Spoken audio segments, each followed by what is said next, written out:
সাংবাদিক ভাই বোনেরা, প্রিয় দেশবাসী, আজকে অষ্টম দিনের মতো আমাদের জুলাই পদযাত্রা, দেশ গড়তে জুলাই পদযাত্রা শুরু হয়েছে।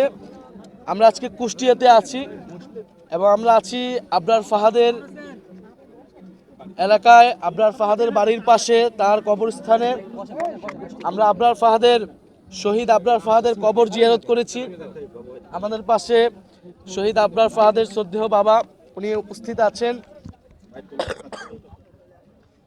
আবরার ফাহাদ কুয়েটের মেধাবী শিক্ষার্থী ছিলেন এবং আমরা জানি যে 2019 সালের 7ই অক্টোবর আবরার ফাহাদ কুয়েটের হলে সন্ত্রাসী সংগঠন, ফ্যাসিস্ট সংগঠন ছাত্রলীগ দ্বারা নির্যাতিত হয়ে মৃত্যুবরণ করেন। আবরার ফাহাদের অপরাধ ছিল সে দেশের জন্য, দেশের পক্ষে কথা বলেছিলেন, ভারতীয় আগ্রাসনের বিরুদ্ধে ফেসবুকে লিখেছিলেন। বাংলাদেশের সাথে যে চুক্তি করা হয়েছিল, ফেনী নদীর চুক্তি করা হয়েছিল, যেখানে বাংলাদেশের স্বার্থ ক্ষুণ্ণ করা হয়েছিল, এরকম বাংলাদেশের স্বার্থের পক্ষে আবরার ফাহাদ কথা বলেছিলেন দেখে আবরার ফাহাদকে ভারতীয় তাবেদার সংগঠন, ফ্যাসিস্ট সংগঠন ছাত্রলীগ সারা রাত নির্মম নির্যাতন করে হত্যা করে এবং আমাদের ভাই আবরার ফাহাদ শহীদ হন। 2019 সালেই আবরার ফাহাদের মৃত্যুর প্রতিবাদে বুয়েট, ঢাকা বিশ্ববিদ্যালয় সহ সারা বাংলাদেশে আমরা দিল্লির আধিপত্যবাদ বিরোধী এবং সন্ত্রাস বিরোধী আন্দোলন গড়ে তুলেছিলাম। সেই আন্দোলন, আমাদের যে ফ্যাসিবাদ বিরোধী লড়াই, সেই লড়াইয়ের অন্যতম মাইল ফলক ছিলেন। 2018 কোটা সংস্কার, নিরাপদ সড়কের পরে 19 সালের এই যে আবরার হত্যা কিন্তু একটা বড় ঘটনা ছিল আমাদের জাতীয় রাজনীতিতে। এবং আবরার ফাহাদের মৃত্যু এবং এই মৃত্যুর প্রতিবাদে যে আন্দোলন, সেই আন্দোলন কিন্তু বাংলাদেশের রাজনীতির মোড় ঘুরিয়ে দিয়েছিল এবং ভারতীয় আধিপত্যবাদ বিরোধী যে লড়াইটা আবার নতুন করে শুরু হয়েছিল।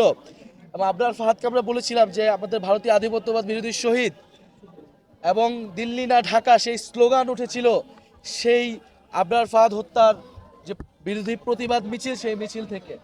ফলে আজকের এই দিনে আমরা আবরার ফাহাদকে গভীর শ্রদ্ধার সাথে স্মরণ করছি, তার রুহের মাগফিরাত কামনা করছি। এবং আবরার ফাহাদের যেই পথ আমাদের দেখিয়ে গিয়েছে, বাংলাদেশপন্থী পথ, ভারতীয় আধিপত্যবাদ বিরোধী পথ, আগ্রাসন বিরোধী পথ, সেই পথেই আমরা জাতীয় নাগরিক পার্টি রাজনীতি করছে।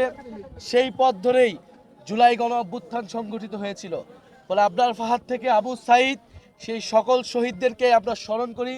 ফ্যাসিবাদ বিরোধী লড়াইয়ে আন্দোলনের সময় গত 16 বছরে যারা গুম, খুন এবং নির্যাতনের শিকার হয়েছে, আমরা সেই সকল শহীদ এবং সকল নির্যাতিত মানুষকে ধারণ করি। এই দেশ গড়তে জুলাই পদযাত্রায় আমরা সেই শহীদদের আকাঙ্ক্ষাকে ধারণ করছি। সেই শহীদরা যেই স্বপ্নের বাংলাদেশ দেখেছিল, যে স্বাধীন সার্বভৌম মর্যাদার বাংলাদেশ স্বপ্ন দেখেছিল, যে বাংলাদেশপন্থী রাজনীতির উত্থান তারা করতে চেয়েছিল, আমরা সেই রাজনীতি করতে চাই। সেই আহ্বান আমরা পুরো দেশবাসীকে জানাচ্ছি। আমাদের সাথে আবরার ফাহাদের বাবা আছেন, আবরার ফাহাদের মা আছেন, তার পরিবারের সাথে আমরা কথা বলবো এবং তারপর আমরা কুষ্টিয়ার প্রোগ্রাম আছে, সেই প্রোগ্রামে অংশগ্রহণ করব। আপনাদেরকে ধন্যবাদ যারা আপনারা এখানে কভারেজ করতে আসছেন।